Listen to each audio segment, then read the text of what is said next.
जातवेदो महावः तां महावः जातवेदो लक्ष्मीमनपगामिनी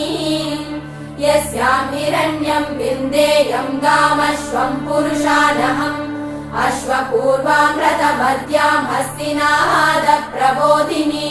श्रियं देवीमुपह्वये श्रीर्महादेवीर्जुषताम् कांसोऽस्मितां हिरण्यप्राकारां मात्रां ज्वलन्तीं तृप्तां तर्पयन्तीं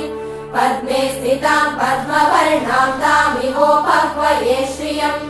चन्द्रां प्रभासां यशसा ज्वलन्तीं श्रियं लोके देवचुष्टामुदारां तां पद्मिनीमीं शरणमहम्